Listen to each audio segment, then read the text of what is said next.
Have you guys seen old railway stations? They used to be so beautiful, precise, and also colossal. In fact, way too colossal compared to people or even trains. As if they were originally made for a different purpose and were later repurposed as train stations. The size of these huge dome-shaped structures makes it seem they were intended for something far more massive. Now, what could such a gigantic structure accommodate? That's right, they used to accommodate airships. Or so it looks. Airships were the giants of the sky that ruled for a very long time. These enormous spaces look like they were used as airship airports. This would make sense because airships used to be massive, luxurious aircraft and would have required a dedicated space for regular maintenance. The Wright brothers, as you may recall, are credited with creating the first powered aircraft. I'm sure you all remember the emotional stories our school teachers used to tell us about how the public constantly criticized them, saying people can never fly, and how they finally succeeded in making the aircraft. Well, the only criticism shown on Google in recent times is about the instability of their design or some controversy with their competitors. Not a single official site claims their sob story about people's criticism. All you get to see are individual opinions or claims on Reddit, LinkedIn, or Facebook. Because we never stop flying. And we've been flying for a very long time. Just that the modes of flying changed. When it comes to airships, they were the largest and most prestigious aircraft of their time. The biggest airships had massive public and private spaces divided into various sections. Along with passengers, they could carry multiple vehicles. In fact, the military airships could carry multiple fighter jets at once and were equipped with an onboard launch mechanism, and some of them had rooftop decks too. Sounds magical, doesn't it? Airships used to come in various sizes and forms, but in general, the giant rigid airships filled with multiple gas cells were commonly called zeppelins. The smaller gas-filled balloons, carrying a few people in a gondola, were called blimps. The zeppelins used to carry literal multi-storied hotels in the sky. They were the preeminent spectacle of their time, as can be seen in the newspapers and posters of that time. Was it really the case, or is it just a narrative promoted over time? The largest and most famous of the airships was the Hindenburg.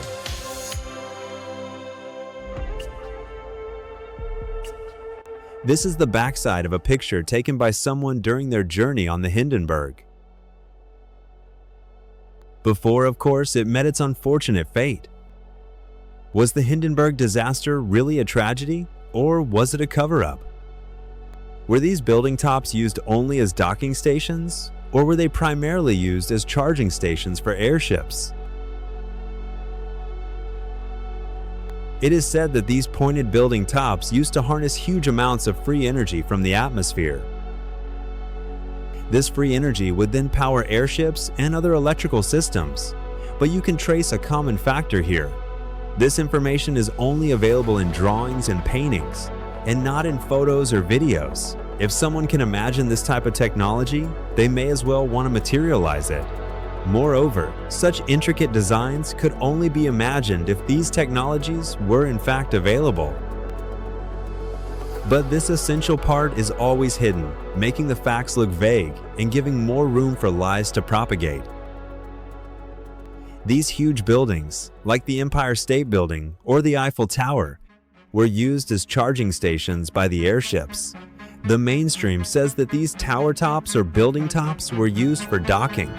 Why would they use such risky ways to get people on board, and especially in the middle of the ocean? Mooring can be understood, but docking on the ground is a much easier and safer option. Especially when mishaps, as seen in this picture, could often happen. Because a huge part of an airship is filled with a lighter gas. It is possible that docking could be a secondary purpose. But the major purpose still seems to be the charging points. This kind of information is always kept hidden in drawings or paintings. so that the available pictures or videos can continue to make things look ambiguous.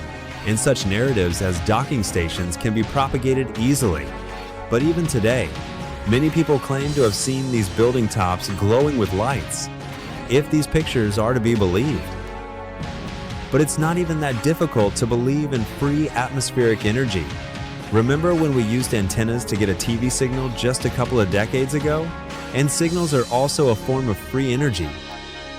But we are made to pay for that, because access to free energy would mean access to our own freedom. Mercury is mentioned everywhere when it comes to creating free energy and an anti-gravity mechanism.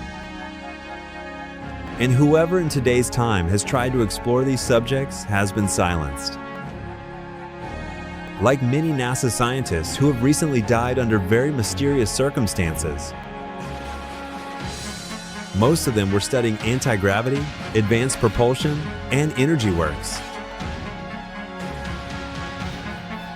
Talking about free energy and anti-gravity, the 3,000-year-old ancient Egyptian temple of Seti I has scriptures of several modern as well as futuristic aircraft.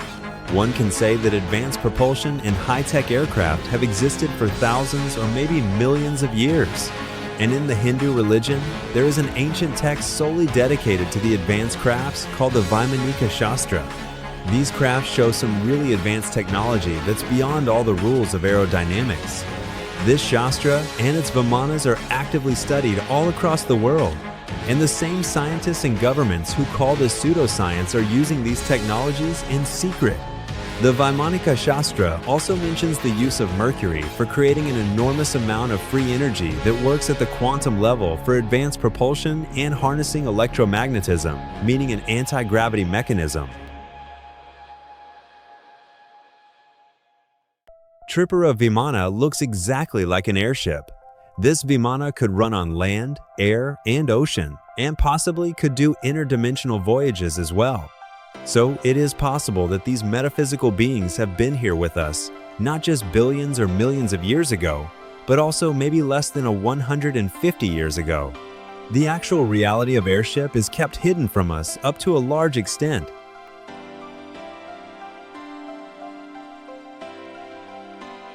If you look at the cross-section of these Vimanas, you can see multiple sections or chambers. These could have been used by the spiritual beings for interdimensional travel. Coincidentally, as you look at the airship's drawings, only designs and structures are mentioned, with no real explanation of the technology behind them. Not a single record of the laws of engineering incorporated, laws of aerodynamics followed, mathematics, physics, nothing at all. All you can see here is the designs, the interior, the exterior, the planning, and nothing. And this is how the Zeppelins looked. A major part of the upper area was filled with several gas cells. The lower area had passenger space, various shared spaces, and several personal dormitories. This area was divided into 2 to 3 stories. If we include the gondola, the outer part, it could go up to 4 stories. The Hindenburg, out of all of these, is the most famous airship. So famous that this is the only thing you get to see no matter what you search. It's like they are trying to shove this failure up to our faces about the Hindenburg and all the other airships. Looks as if they want us to remember the airships only as a failed experiment, even though they were functional for a very long time. And the topic is generally quickly brushed away, even though there's so much that needs to be explored. But no matter what is said, the Hindenburg was an iconic airship with high-end luxury, way bigger than any passenger aircraft today. Talking about its interiors, it had several shared spaces spanning over huge areas. As you can see, it had cafeterias, galleries, fine dining, side deck, bars, and other areas. All this looks too perfect to be believed. They look like actors performing in a studio. Nonetheless, we'll go with the given narrative. As you can see, there are personal rooms as well, divided into various sections, separate dormitories for passengers and for crew. There were control rooms, the gondola, and of course, several kitchens. Whatever technology they were using in the control rooms and the kitchens, it was very risky as the Hindenburg carried a massive amount of hydrogen, a highly flammable gas. For a single flight, 7,062,000 cubic feet of hydrogen was carried, along with 88,000 liters of diesel fuel. And this is a quintessential recipe for disaster. Looks very well planned for some reason. And then came the tragic day when Hindenburg turned into a disaster. But why does it look like it's made of paper and sticks? And look at the way it's burning away within just a few seconds. And this giant metal structure, built to carry hundreds of tons of weight, how can it crumble like it's nothing? And how come all the interior vanished? The multi-storied hotels, lounges, control rooms, kitchen, crew, passengers. Where is it all gone? And how come more than half the passengers survived despite all this? As if they already understood what's happening within a fraction of seconds and somehow jumped out of the opening, despite the fact that it was an enormous airship and the fact that it was anyway going to fall over them. Looking at the wreckage, it all looks badly orchestrated.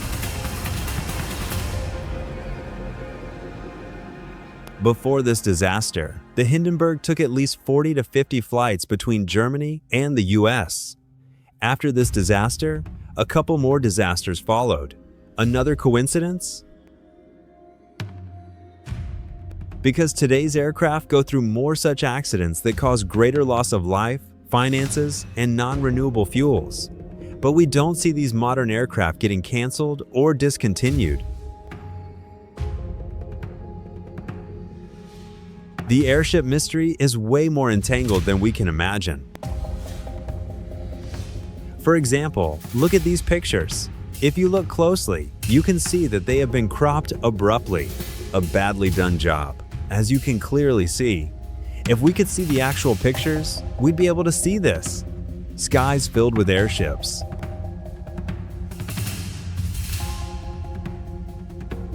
What is this? An airship carrying a pillar way bigger and heavier than itself, at least hundreds or thousands of tons in weight. Although it's just a drawing, it belongs to the actual time. Google says that airships could carry only 10 to 11 tons of useful weight, and overall 220 tons, which is mostly its own weight. And is this a direct energy weapon? Do we know anything about airships at all? Or is everything just a big lie? And the coincidence follows here as well. These drawings and paintings are also available in perfect condition, but no photo or video records exist. Anything questionable was systematically erased or kept hidden for secret use. If these are mere imaginations, how come all the painters imagine the same thing, and on such a big scale? And who are these airships fighting against exactly? It's written Zeppelin and airplane. Here, airships are shown to be fighting airplanes. Are they fighting the capitalistic overlords? The governments? The system that has turned us into tax-paying slaves? How come airships were abruptly discontinued during the mid-20th century? What exactly changed during World War II? Was World War II fought amongst nations for power? Or was it fought against the high-tech airships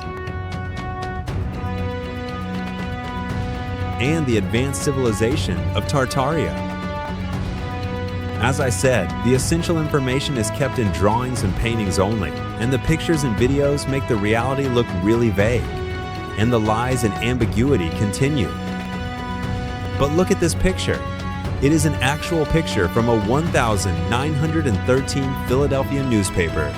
Although it is a drawing of an airship throwing direct plasma, it is the official newspaper's front page headline of that time, with a big picture.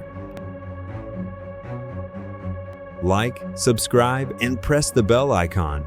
The next video will blow your mind even more.